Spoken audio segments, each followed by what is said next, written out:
We're going here when I'm talking about how the official story does not make a lot of sense. There's no way it was two FBI agents. No. This guy ran Boston from the late 70s to the mid 90s, and no one went after him.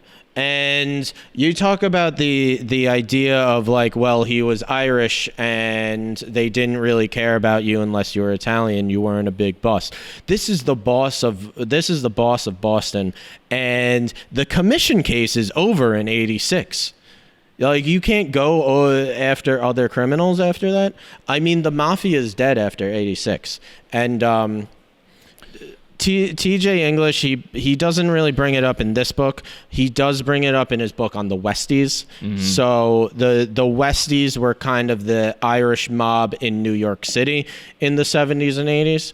And there was kind of in NYPD or just the New York FBI of when people wanted to investigate the Westies, they were like, why are you looking into our own people?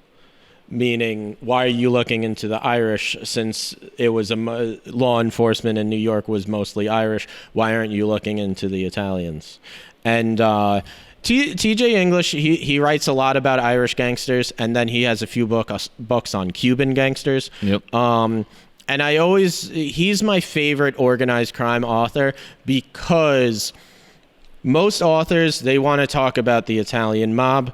Like, that's the draw, the Italian mob. That's like, famous those are the stories you want to read. But there's the famous names. And I always thought, like, yes, the Italian mob is very much at the center of organized crime in this country. And there's so many other outliers. There's so many other gangs that are kind of on the outskirts of the Irish mob or the Cuban mafia that a lot of other authors don't touch on, but T.J. English almost exclusively touches on them. I mean, he has this. He has the Westies. He has about the Cuban mob that ran like the Bolito racket, which was basically the illegal. Havana Nocturne was more While Havana Nocturne is really his only book that's about kind of the classic Italian mafia, it's more so about Meyer Lansky. But it's to do with Cuba. to do with Cuba. But also he very much makes a main character of Meyer Lansky, who is a Jewish gangster who, I mean, he was close to the center circle of like the the bosses of Italian organized crime, but he was not a part of that. Or he was not, an official member. Sure. But I mean, we've seen countless examples of people who are not official members who are just as powerful as captains. Right. In Meyer Lansky's case, Meyer Lansky was almost as powerful as the bosses. Right. But I mean, T.J. English is great. He's also a great guest on like different shows I've seen him on. Yes. He's a fascinating dude. And I've met him once in person because I had worked on a documentary about John Gotti, and we had interviewed him for that, and He was just great because he's a type of person that you're able to get in to just give history of organized crime. Like, he just knows all the details. And what was that? That came out on A&E, right?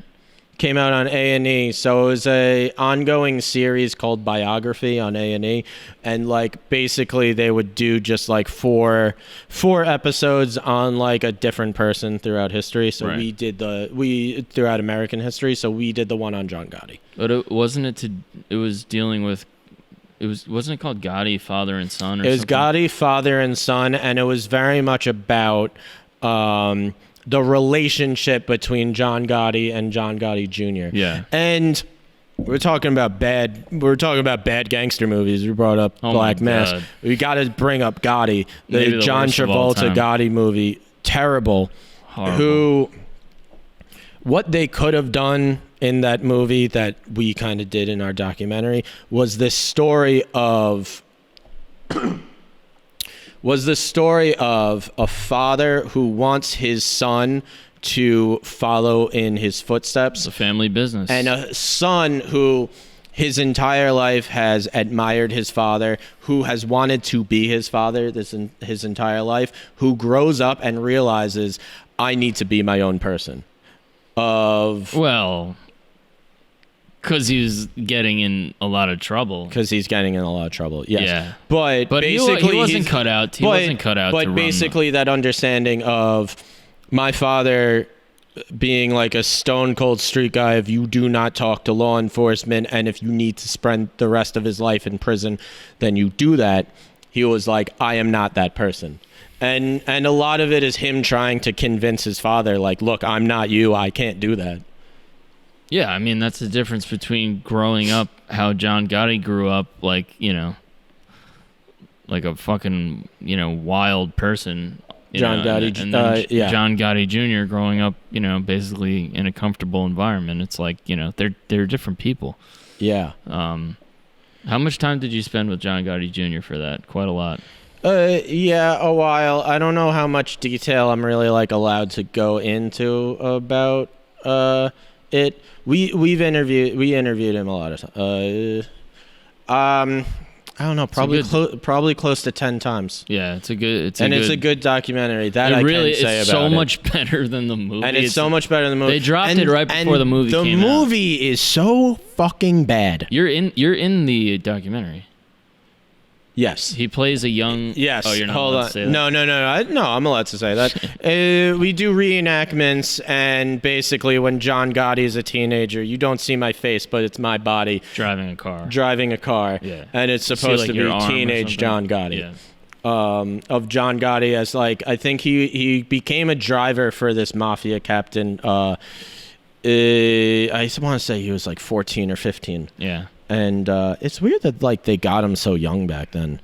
A lot of those guys. I guess that's the culture. And something bringing this back to T.J. English as an author is he very much relates it to the culture. Yes. With the Irish, especially in the Westies, of it's very much just like this gang that you're a part of is built into who we are. And he talks about like loyalty tests on like the west side of Manhattan of if you want to prove that you're my friend and you're loyal to me, you have to make this body disappear. Right. I mean, like that's the loyalty normal. test. That's basic shit. I mean, it's like whatever, dude. You know. If when you're talking about the Cuban mob in his book The Corporation, he's very much talks about this system of bolita, this illegal gambling, is a part of the Cuban culture, and like when they came here, it's something they brought with them. Mm-hmm. And you always felt like with organized crime and certain groups, it's very much a trying to hold on to their culture. Of their groups who are slowly becoming Americanized, and in a weird way by keeping up with organized crime, especially like with Italians and the mafia. Yeah, it's very much a way. I mean, I was just gonna say buy into that, but no, Tony Soprano definitely does.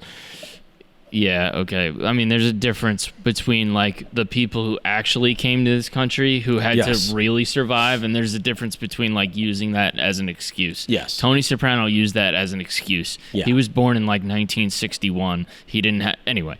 But the point is, you know, even within our own family, without getting too detailed about it, on our... You know, the Irish side of our family came to this country, and they did what they knew. Which was, you know, whether it was legal or not, sometimes not. Yeah. They did what they know, and that was the alcohol business. And then on our mother's side of the family, on our grandmother's side of the family, a lot of them did what they know, which was not always on, technically legal. Yeah. You know, but those were people that were coming into a new place trying to survive, literally survive. So. Yeah. There's definitely something to be said to that, but also people use it as an excuse where it's like, okay, you know.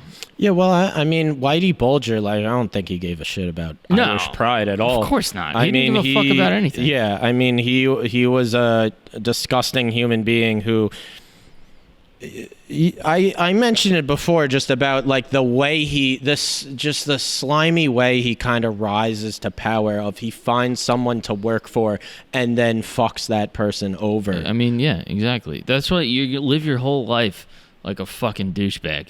Yeah. You live your whole life just undercutting everybody, and then for what? To hide out like a fucking loser. Yeah. With money in a wall, and then you get captured and you have to spend your rest of your life in a fucking hole, and then you rat out your friends and curse people out in court. These are the people that you were supposed to fucking be brothers in arms with, and then how do you die like a fucking animal, getting your head bashed in at 83?